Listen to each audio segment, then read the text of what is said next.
What's up? Voilà. Bonsoir à tous. Comment ça va? Yeah, Gaetano! Yes. Welcome to the club. Finalement. Yes. C'est ça que Marco disait tantôt, c'est difficile de savoir où aligner sa tasse. Ouais, c'est le invert. C'est à l'envers, là. Invert. Bonjour tout le monde. On va laisser le temps à tout le monde d'embarquer sur le live. Bonjour. Gros jeudi, je pense, pour vous deux. Des gros jeudis. Ouais, des gros jeudis. Toute une journée aujourd'hui. Toute une journée. Ouais, gros jeudi pour moi aussi, là.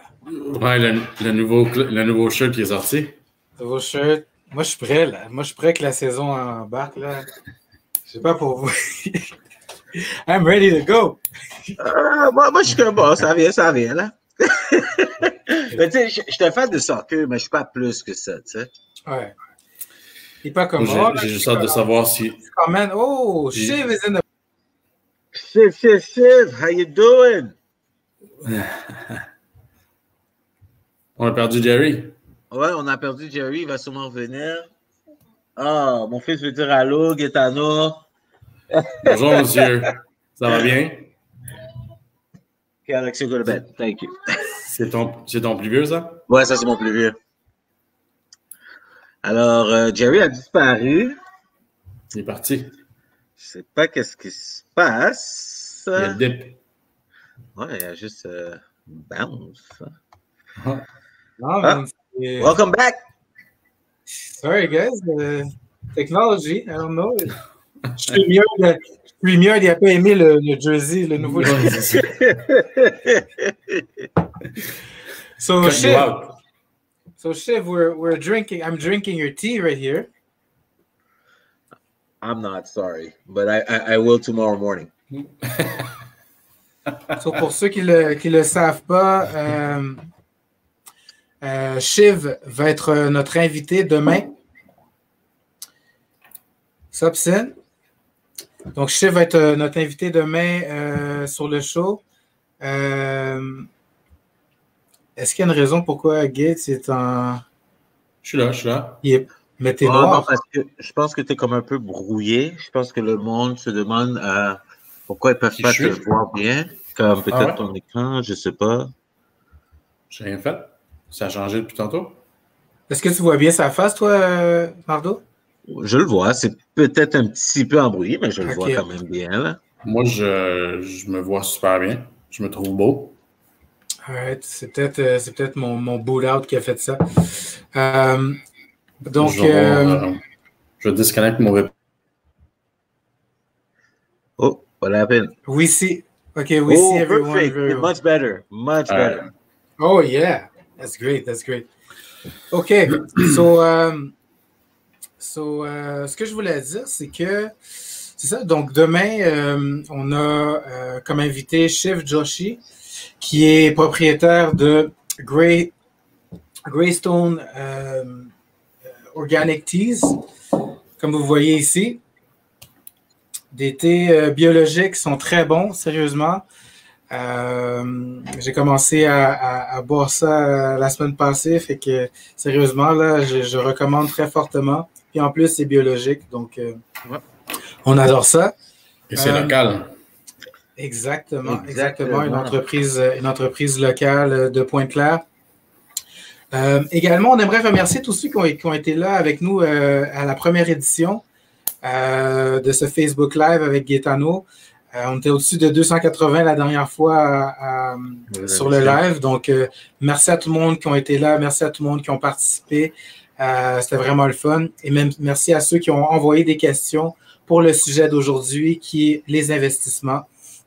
Donc, je voulais juste dire aussi merci à ceux qui ont pris le temps, comme Jerry a dit, d'envoyer des questions, mais ceux qui ont appelé aussi pour exprimer leur gratitude d'avoir du monde comme Gaetano qui prend son temps pour parler à la communauté, c'est vraiment, vraiment apprécié. Alors, on essaie de vous donner toujours du bon contenu, du monde qui trouve intéressant ce qu'on offre aussi comme plateforme.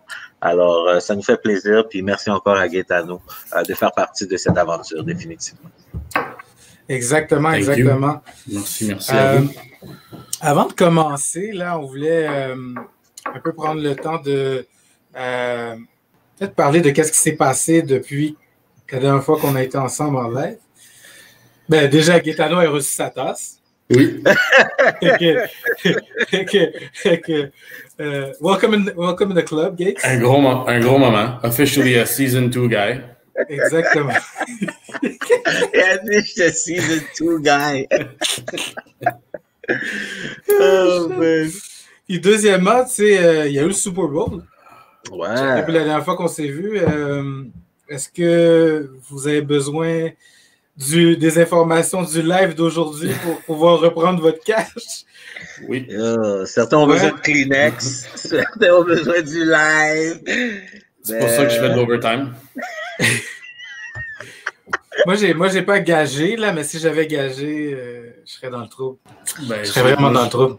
J'appelle pas ça gager, là, à ce niveau-là de la perte, but whatever. Gaetano ne dit pas toutes les affaires, on dirait qu'il y a pas de montant, là. Oh!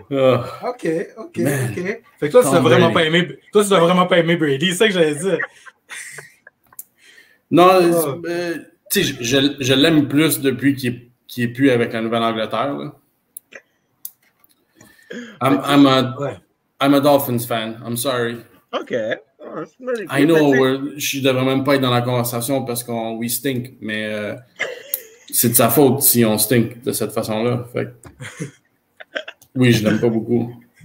Mais, tu sais, c'est quoi le pire? C'est que moi, je suis un Brady fan. Pour tout le monde qui me connaît. OK, bon, on le boulard du live, c'est fini. Non, ben, je suis un Brady fan, ben, quand il a changé d'équipe, tu sais, puis un de mes cousins, c'est un Bucs fan. Puis, j'étais comme, tu sais quoi, on va faire un bet. Mais tu sais, Brady, Patriots, it's not the same, you know? Puis, en tout cas, j'ai perdu mon argent. Ouais. Pas assez pour investir, mais j'ai quand même perdu mon argent. Bon.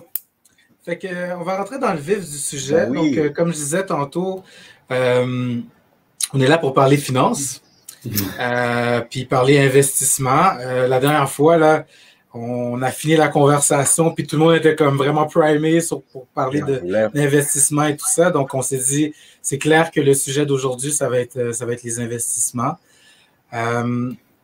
Donc, je vous rappelle que pour les lives, en plus, à la fin de ce live-ci, on va avoir une annonce par rapport au prochain live. Mais je vous rappelle que si vous avez des questions, vous pouvez les envoyer soit à nous autres, à histoiredepère@gmail.com ou directement à Gaetano, à gaetano.chiara@ig.ca pour toute question en relation avec vos finances.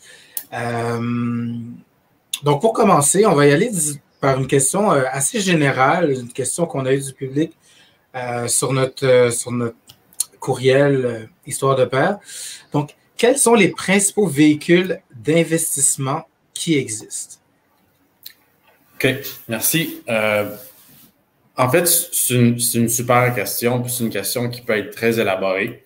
Fait qu'on va essayer de la décortiquer un peu. Quand on parle d'investissement ou véhicules d'investissement qui sont basés sur le marché en tant que tel, bien, en fait, on a différents types d'investissements qui sont possibles. Fait qu'on a ce qu'on appelle des fonds mutuels, on a ce qu'on appelle des actions, stocks, on a des CPG, qui sont des certificats de placement garantis. Ça, c'est des types d'investissements qui sont faisables. Okay?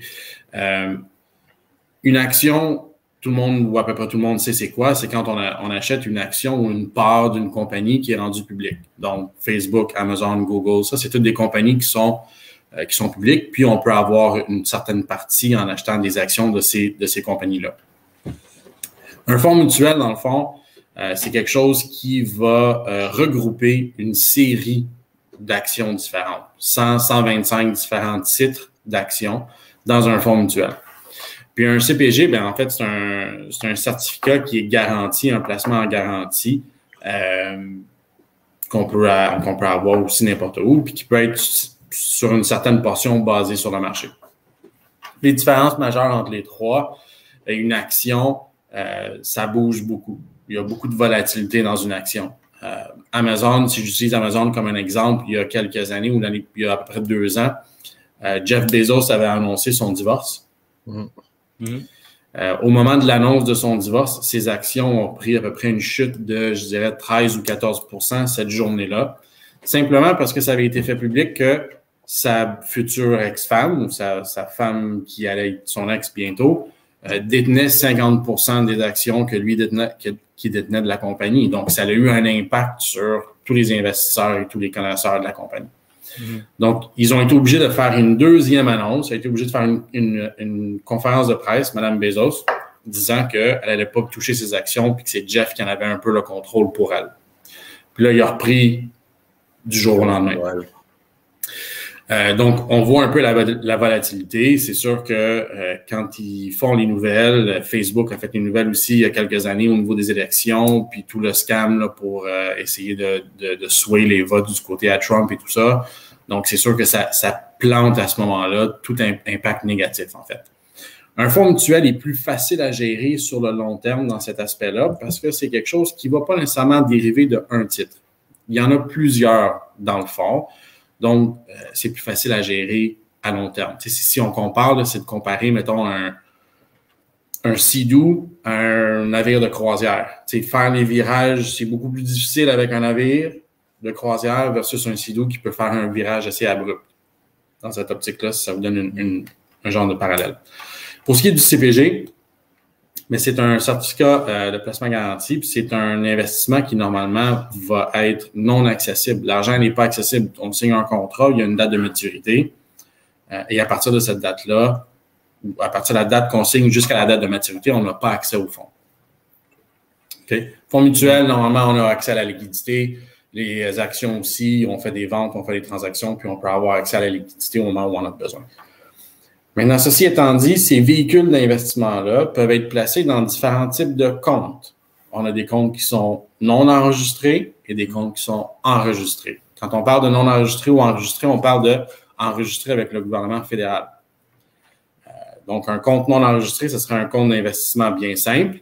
Il faut faire attention avec des comptes non enregistrés parce que tout ce qui est fait en termes de gains sur les investissements, c'est imposable, c'est taxable. Et c'est imposé le gain en capital. Donc, si on fait, par exemple, 1 000 $ de gain dans notre année fiscale, 50% des gains, donc 500 $ est imposé en fait à votre braquette salariale. Fait que si vous êtes dans la braquette salariale de 50% et plus, par exemple, pour faciliter le calcul, bien, vous allez payer 250 $ d'impôt sur le 1 000 $ en gain que vous allez avoir fait pour des comptes non enregistrés. Good? Ça a du sens? Ouais. Pour ce qui est des comptes enregistrés, bien, on a les deux plus communs. On a les REER, puis on a le CELI. Plus grosse différence entre les deux. Les deux ont un aspect imposable au niveau, ou non imposable au niveau des gains. Il n'y a pas d'imposition sur ces deux véhicules-là. Plus grosse différence, c'est au niveau des REER. Toute contribution REER dont on est dans le blitz en ce moment, là. Donc, toute contribution REER aide à diminuer votre salaire déclaré, ce qui peut vous donner un retour d'impôt ou un crédit d'impôt à ce moment-là au niveau de quand vous faites vos impôts. Faut faire attention parce que cet argent-là doit rester dans ce compte-là jusqu'à l'âge de 65 ans. Je dis doit, en toute sincérité, on peut le retirer. Par contre, si vous retirez de votre REER, il y a 21% qui est retenu à la source. Donc, sur un montant de 1 000 $ par exemple, vous allez recevoir que 790 $ directement dans vos poches. Et à la fin de l'année fiscale, au moment de l'imposition, bien, le 1 000 $ est ajouté comme un gain, au niveau de votre salaire. Donc, vous allez être imposé encore une fois de plus à ce moment-là. Okay? Tandis que le CELI, on peut jouer un peu avec les entrées et les sorties. C'est sûr qu'il y a un maximum annuel, il y a un maximum total. Mais il y a un petit peu plus de liquidité qui est possible à ce moment-là. Donc, Dans certains cas, on va pousser le REER. Dans d'autres cas, on va pousser un peu plus le CELI. Ça dépend encore une fois de la situation un peu financière des clients. Nice. Ouais. Merci pour l'explication. Merci. J'espère que je n'ai pas perdu personne. J'ai lancé beaucoup d'informations. Ben, au cas que Gaetano vous aurait perdu, pour ceux qui écoutent, comme on vous a dit, vous pouvez toujours nous contacter sur le courriel de l'Histoire de Père ou même sur le courriel de Gaetano si vous avez besoin de ces informations. On peut vous les donner pour que vous le contactez directement pour en savoir un peu plus. Ouais, Exactement. Il y a beaucoup d'autres informations qui existent à l'endos de ça aussi. Il y a beaucoup d'autres bienfaits. Tu sais, les REER, on va peut-être les pousser pour des jeunes couples simplement parce qu'il y a un programme gouvernemental pour les premiers acheteurs qui peut aider. Donc, tu sais, il y a certaines situations où on va le pousser un peu plus, mais je dirais que de nos jours, parce qu'on a beaucoup besoin d'accès à la liquidité, on va peut-être inclure le CELI un peu plus avant. Une fois que ça c'est maximisé, ben là, on va tomber dans l'arrière. Puis comme tu dis, je pense assez souvent, puis on te l'a entendu dans le premier live, dans plusieurs discussions qu'on a eues ensemble, ça dépend. Oui, tout le temps. Ça dépend tout le temps de la situation financière de la personne et puis de ce que la personne visionne qu'elle veut ou qu'elle a comme projet un peu plus tard. Oui, absolument. Puis, tu sais, je veux juste rajouter que là, on a parlé des investissements qui sont vraiment reliés au marché boursier. Mais il y en a plein d'autres aussi véhicules d'investissement sur lesquels moi, je prône avec la plupart de mes clients. Puis, c'est pour essayer de justement garder une certaine diversification de portefeuille. Fait que là, on peut inclure les assurances-vie. C'est considéré un type d'investissement aussi parce que ça peut laisser justement quelque chose pour la succession par la suite. Donc, c'est un investissement. Puis, c'est un investissement qui est garanti, donc qui n'est pas vraiment un risque. Il y a l'immobilier aussi qui est un investissement auquel on discute énormément avec la plupart de mes clients. Justement, encore là, pour diversifier un peu le portefeuille puis pas juste mettre tous les œufs dans le même panier. Tu vois, c'est intéressant que tu dis, puis je pense qu'on va passer avec les autres questions définitivement que le monde nous a envoyées, mais je pense que dans un prochain live, si on pourrait prendre un petit 2 minutes pour en parler par rapport aux investissements immobiliers, là, je pense que ça pourrait être intéressant d'en savoir un peu plus. Certainement. Good. Certainement. Good. Donc, on va passer à la deuxième question. Donc, en même temps, je voulais juste mentionner pour le monde qui sont sur live, si on avait des questions qui nous ont déjà été envoyées, mais si vous avez des questions spontanées que vous voulez poser à Gaetano, c'est aussi la chance. Alors, n'hésitez pas à nous écrire ces questions. Oui, absolument, absolument. Puis, c'est ça. Donc, la prochaine question, c'est est-ce qu'il y a un minimum pour commencer à investir? Très bonne question. C'est une question vraiment que je déteste. Parce que quand on la pose, déjà, on se met un blocage. Est-ce qu'il y a un minimum pour commencer? Non, absolument pas. Vraiment pas. C'est sûr que techniquement, il y a des volets, il y a certains conseillers qui vont prendre seulement qu'un certain montant pour X, Y, Z raison. J'en fais partie aussi. Normalement, je prends qu'un minimum à investir parce que au niveau du portefeuille que je gère déjà. Par contre, je vais jamais, c'est rare que je vais dire non à un client, mais est-ce qu'il y a un minimum pour commencer à investir? Non. La seule chose, c'est vraiment, c'est faut se mouiller. Si on décide de commencer avec 25 $, c'est sûr que c'est proportionnel aussi, tu sais. Si tu fais un investissement de 5 000 versus un investissement de 10 000, le même retour va te sembler tellement plus bénéfique sur 10 000 $ parce que tu regardes le gain, ton gain, il est 1 000 $ sur ce côté-là, puis il est 500 $ sur l'autre. Fait que c'est sûr que ça va avoir de l'air mieux quand ton montant est plus élevé. Mais est-ce qu'il y a un minimum pour commencer? Désolé. Non, il n'y en a pas. Vraiment, il n'y en a pas. Si vous n'avez pas commencé, non, il n'y a pas de minimum. C'est juste...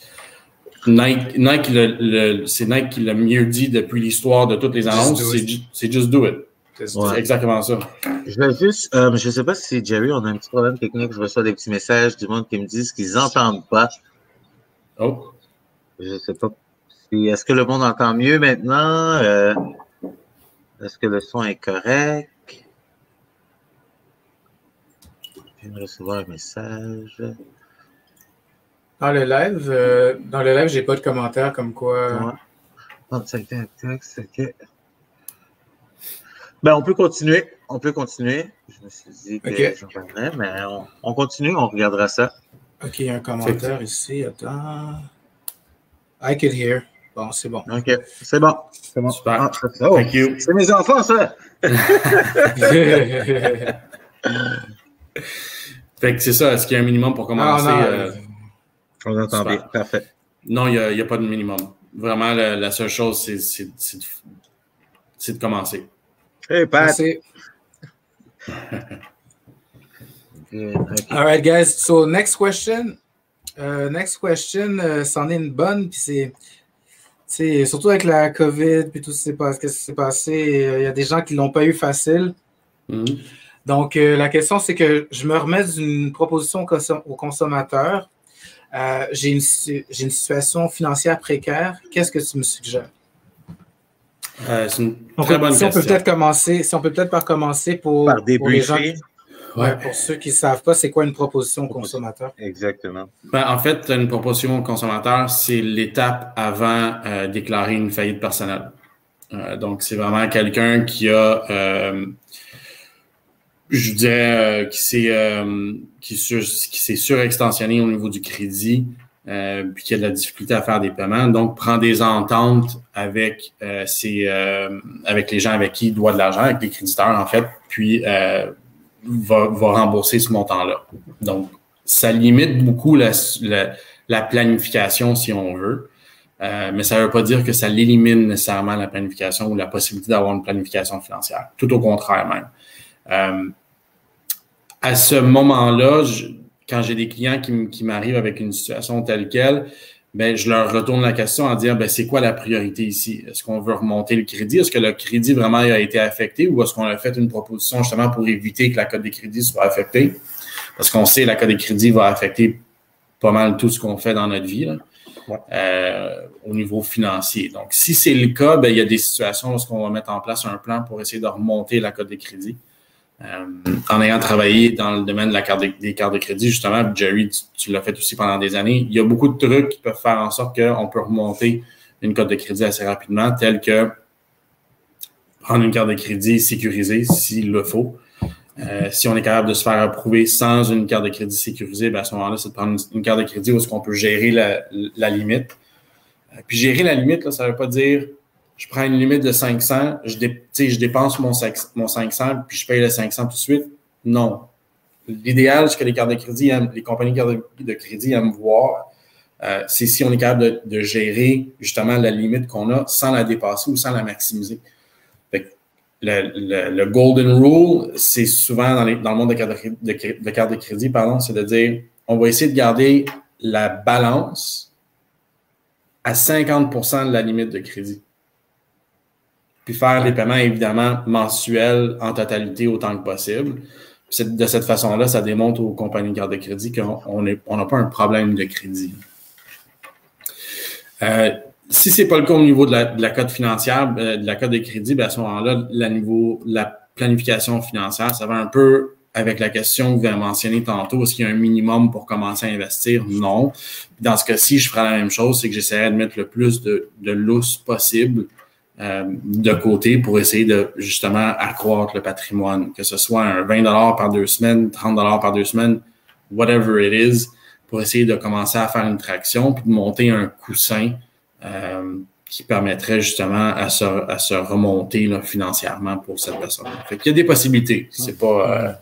Puis quel véhicule tu utiliserais dans ce cas-là? Bien, c'est sûr qu'on utiliserait probablement des véhicules qui sont beaucoup moins à risque. C'est sûr que moi, je suis spécialisé au niveau des fonds mutuels, fait que la planification de fonds mutuels. Fait qu'on irait peut-être plus dans du revenu fixe au niveau du fonds mutuel. Fait que des investissements qui seraient peut-être un petit peu plus sécuritaires, comme des investissements dans le domaine financier, comme la Banque TD, la Banque Royale, qui ont quand même une certaine stabilité là, en croissance d'année sur année. On ne veut pas trop jouer non plus avec ce montant-là jusqu'à temps qu'on se monte un coussin qui a de l'allure. Puis à ce moment-là, on peut s'amuser un peu plus. Mm-hmm. Okay. Nice. Oui, non, c'est intéressant ça. Puis, tu sais, moi, en plus de mon domaine de travail, tu sais, c'est une question que j'entends souvent, tu sais, de certains papas, des fois qui vont se dire, c'est bon, j'ai un enfant maintenant, j'ai pas toujours pris soin de mon crédit. I know it's important. But I don't know how to bring it up.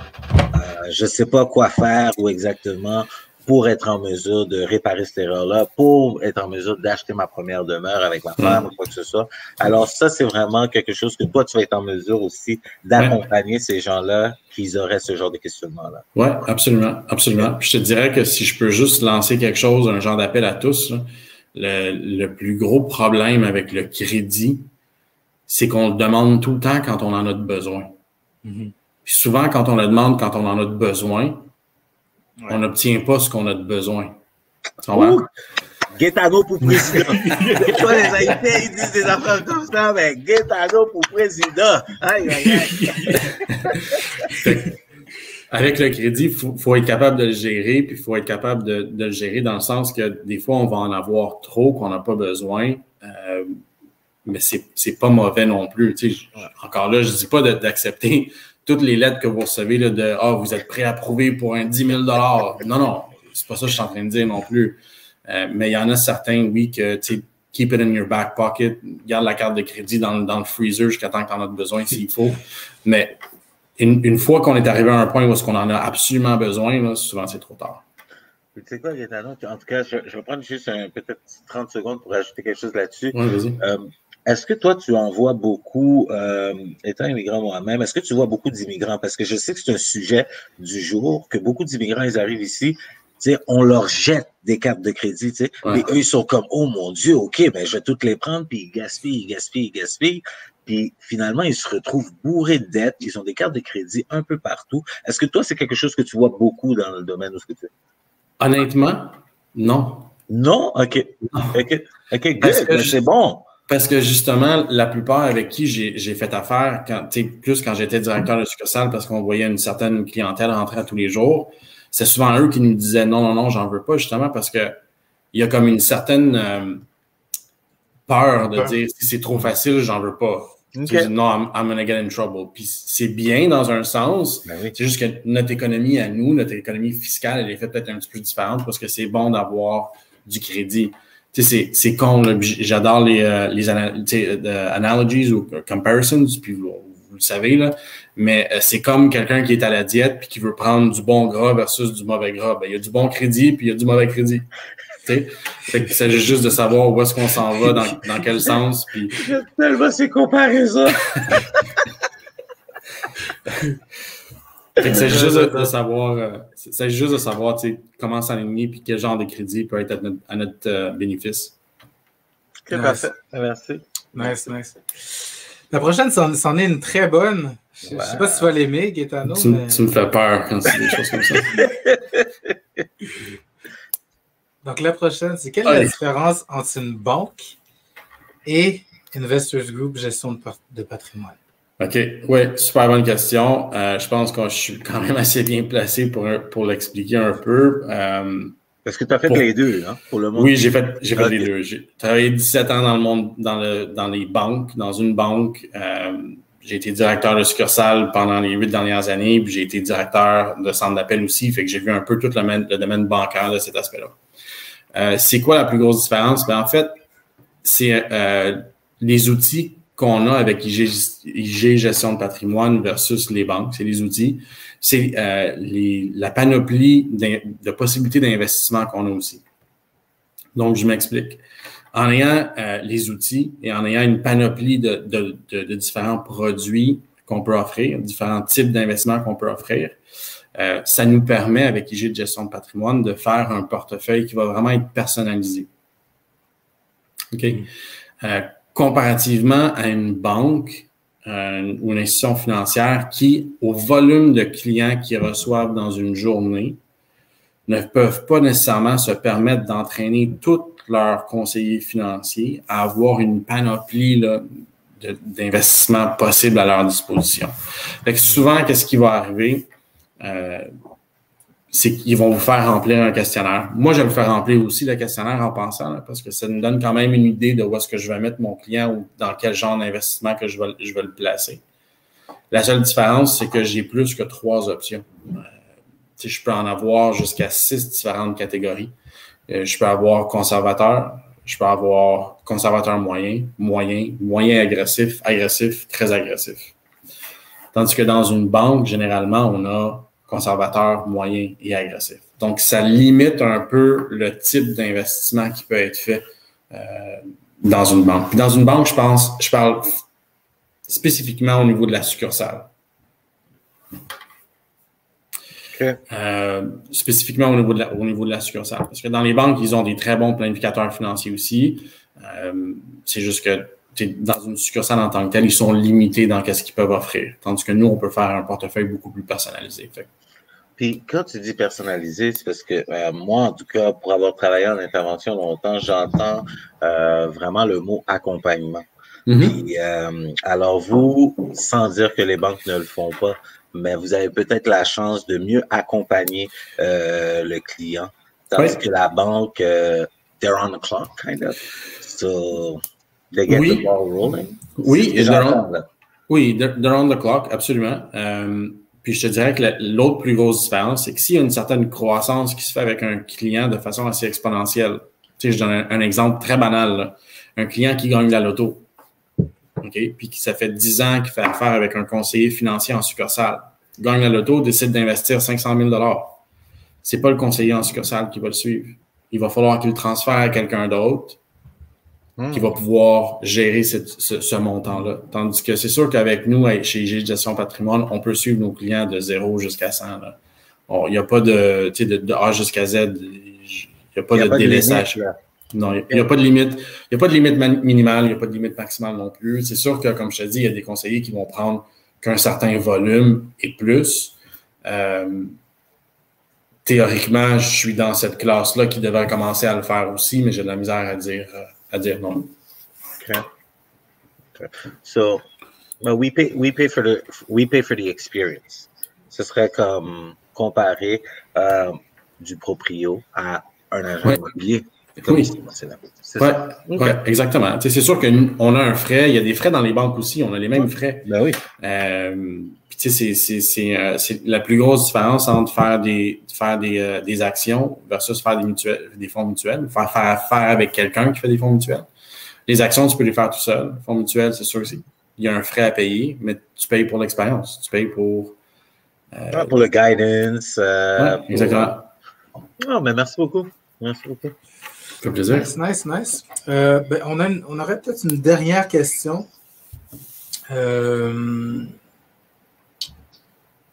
Donc, les investissements dans les actions. Ouais. C'est sûr que, première chose, moi, j'en fais pas pour ma clientèle. Puis un peu comme on a déjà expliqué ou comme on a déjà passé en revue, je le fais pas pour la simple et bonne raison que j'ai pas le temps dans ma journée de m'occuper des actions de certains clients ou de tous mes clients. Avec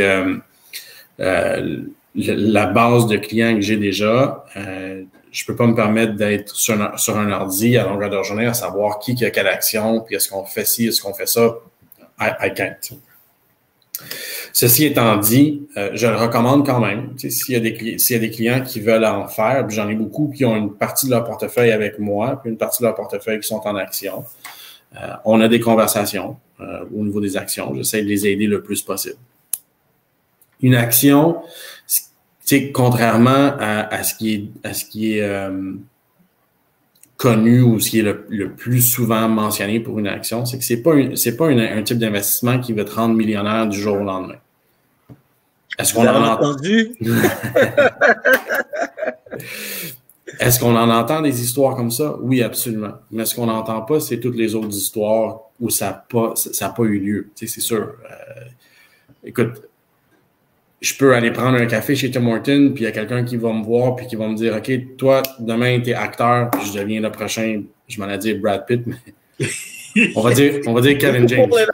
You can pull it off, man. On va dire Kevin James. On a à peu près le même gabarit. Comme ça peut ne pas arriver, c'est sûr que si ça arrive, on va entendre cette histoire-là, mais si ça n'arrive pas, on n'entendra pas parler, right? C'est un petit peu le même principe avec les actions. Les gens qui ont fait de l'argent avec des bitcoins, par exemple, est-ce qu'il y en a eu? Oui, absolument. Est-ce qu'il y en a eu qui ont beaucoup perdu avec les bitcoins? Oui, plus que ceux qui en ont fait. Fait que tout ça pour dire que si vous faites des investissements au niveau des actions, encore une fois, on parle d'une question de diversification de portefeuille. Fait que oui, est-ce qu'on peut prendre des actions qui sont plus risquées? Certainement. Est-ce qu'on peut prendre des actions sur lesquelles on va s'asseoir un petit peu plus à long terme pour faire une diversification de portefeuille? Absolument. Il faut le faire. Puis quand on parle de diversification de portefeuille, on parle de diversification géographique. Gaetano pour président, je t'ai dit. My brother. On salue David Oiseau. My brother. Un ami d'enfance. Best man at my wedding. Tout ça pour dire qu'au niveau des actions, diversification de portefeuille, on parle de diversification globale, géographique. Fait que, on veut investir dans certaines actions canadiennes, américaines, globales, puis dans différentes industries également. On ne veut pas être juste dans les pharmaceutiques, par exemple, ou on ne veut pas être juste dans l'automobile, ou on ne veut pas être juste dans le je cherche un autre mot, mais dans le weed. On veut essayer de diversifier en ayant cherché différents secteurs pour justement avoir un portefeuille qui est en bonne croissance. Mais tu vois que moi, ce que j'entends vraiment là-dedans aussi, c'est si vous êtes peu expérimenté, ouais.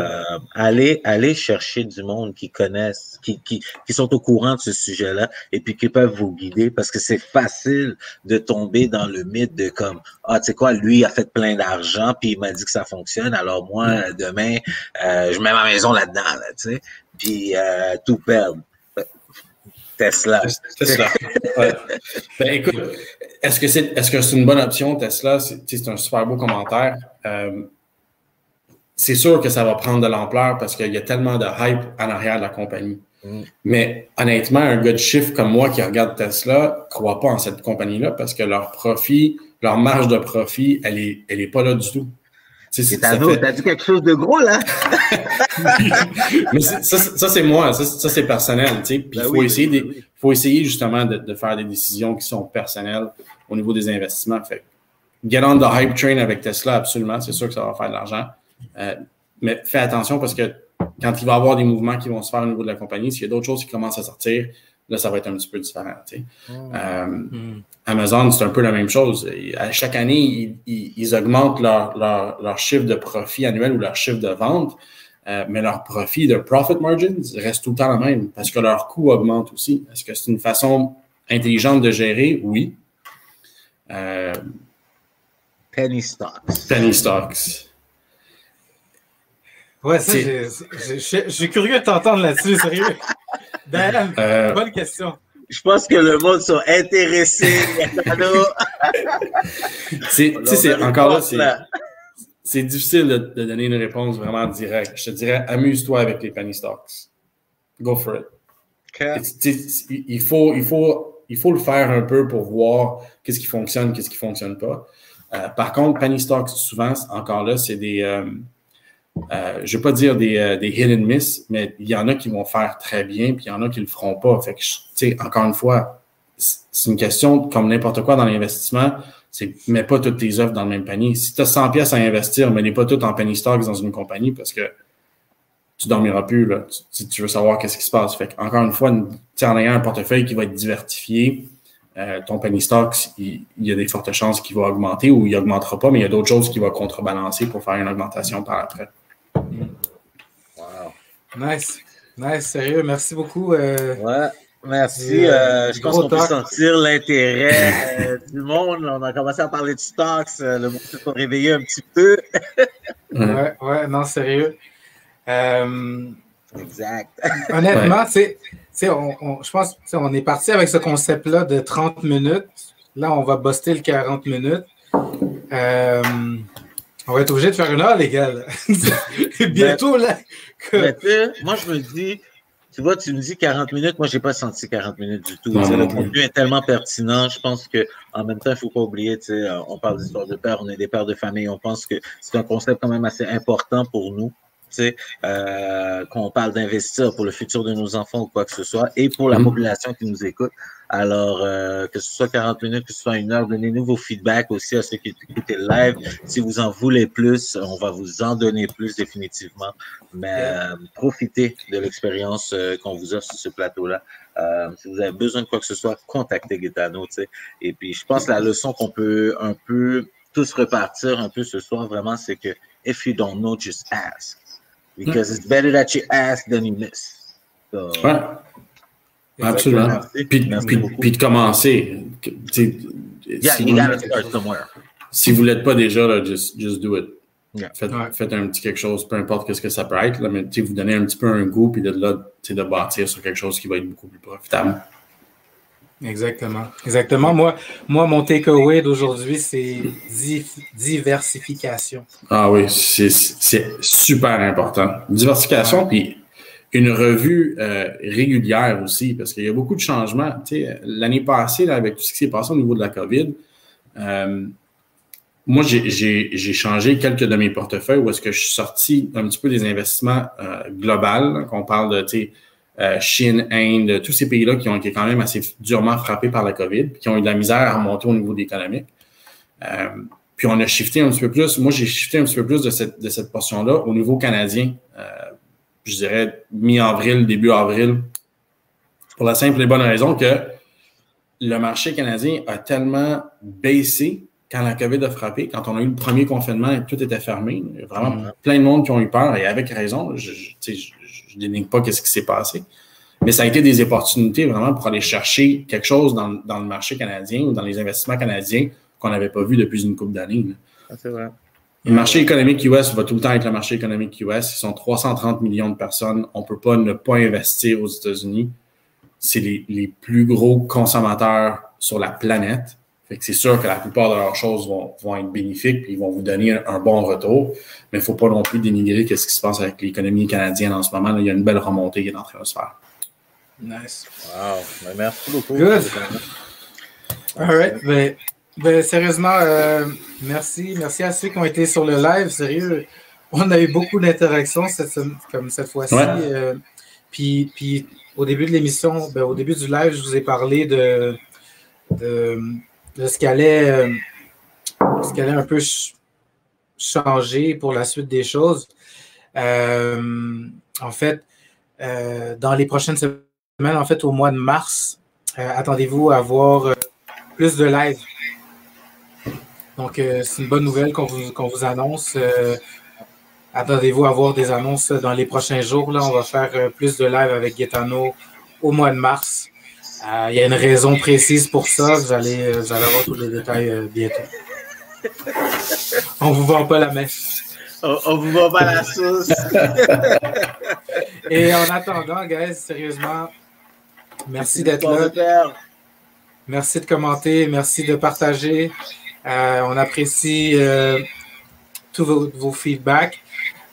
Et on vous rappelle que l'épisode de Shiv Joshi va être lancé demain à 8h. Manquez pas ça. Et supportez sa compagnie de thé, Greystone Organic Teas. Puis, juste pour finir, encore une fois, merci à toi, Gaetano, merci à vous de nous supporter, d'être ici, de parler avec la communauté. Et puis, pour tout le monde qui nous écoute et pour tous ceux qui vont écouter ce live, si vous avez des questions, n'hésitez pas, écrivez-nous. Écrivez à Gaetano. Est-ce qu'on va faire des giveaways? il va falloir parler avec certains de nos commanditaires pour voir si on peut faire des giveaways.